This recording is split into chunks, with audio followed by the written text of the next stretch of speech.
been getting extremely warm for us recently. So today, I will be sharing 5 new dinners with you that require very little to no heat at all. So these dinners are going to be perfect on those super hot days when you don't have a lot of energy to make dinner. Let's go get to my kitchen and let's go get started. To kick us off today, we are making these black bean burritos. So into this medium-sized bowl, I'm adding in 2 14-ounce cans of black beans. These black beans are drained and rinsed. I'm just mashing them up a little bit with the back of my fork. Now go ahead and add in a tablespoon of taco seasoning. Then add in 1 drained can of Rotel. Next, add in a half a cup of shredded cheddar cheese and give this a stir. Now that it's well combined and looks like this, I'm going to set it to the side. I am going to make the avocado salsa now. So into this bowl, I added 1 red onion that is diced along with an avocado that I diced. A cup of salsa. You could use any type of salsa. Then the juice from 1 lime. This juicer is so easy to squeeze. I'll have it linked below for you. Then add in a tablespoon of minced garlic along with a teaspoon of salt and give this a stir. This salsa is so good on any burrito you can make, like chicken burritos, really any burrito. This is just like delicious to add to the burrito. But I have my medium-sized tortillas right here. I'm just going to add some of that black bean mixture. Just add it right onto the tortilla. Next, add some of that avocado salsa. Just roll up your burrito and then you could serve this up. We have had over 95 degrees weather here in Utah recently, and these black bean burritos are like the perfect dinner to make when you don't know what to make for dinner, and you don't want to heat up your house a ton, and you don't want to put a lot of effort into dinner either. Now we're making this avocado corn salad. So to get it started, we're going to begin by cutting up our vegetables. I just cut up an English cucumber, next a half of a red onion, 1 cup of cherry tomatoes, and about 1 avocado. Over to this big bowl, I'm adding all of those vegetables in there. Next, I'm going to be adding in a drained 14-ounce can of corn, or you could add in 2 ears of fresh corn if you would prefer to do that.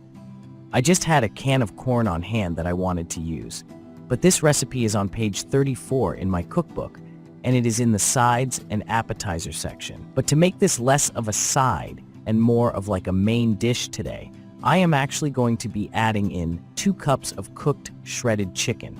So I don't have that chicken in the recipe, but to make it more of a main dish, I just wanted to add that chicken in, so I did. Next, I'm adding in a teaspoon of salt. Then after you add in your salt, go ahead and add in a half a teaspoon of pepper and a half a teaspoon of dried basil. Go ahead and give this a really good stir. And then I kind of realized I forgot to add in the lemon juice, so I added in the juice from 1 lemon. This really gives it some great freshness. And then after you give it a stir, you could serve this immediately, or you could refrigerate this for later. But like I said before, I added chicken into this. You could add in different veggies if you'd like. You could subtract different veggies. This recipe really is versatile, and I do want to let you know, for a lot of the recipes in my cookbook, you could seriously make them your own. Like I said before, you could add ingredients, subtract ingredients, but we absolutely love this avocado corn salad in my house. It is so good. Now we are making these Italian Cobb salad subs, and if you have never had a sub like this before, you need to try this. I'm starting out by cooking up 6 strips of bacon. To this pan on my stove, I added a little water in, and that will help the bacon cook evenly.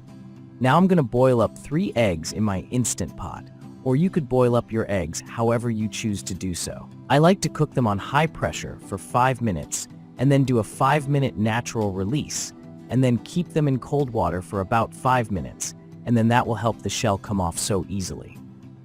I have a loaf of French bread right here.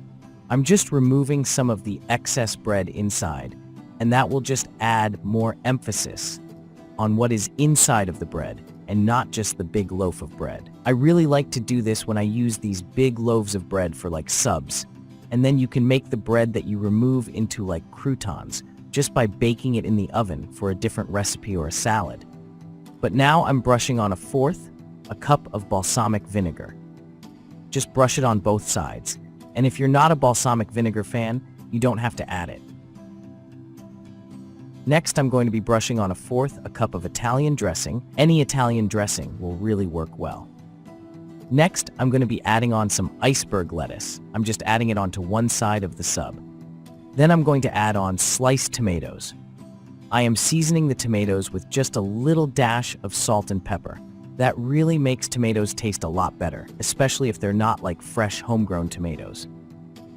I'm adding about 7 slices of Swiss cheese on the other side of the sub. And for the meat that I am using today, I'm just using some smoked turkey.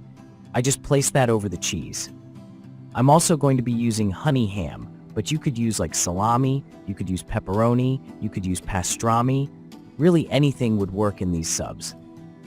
But now that the bacon is to the crispiness that I like it to be, I'm just removing it to a plate lined with paper towels, and I'll place that bacon over the top of the ham. After you add the bacon on, it is now time to add the boiled eggs, and I have this egg cutter, and I really like it.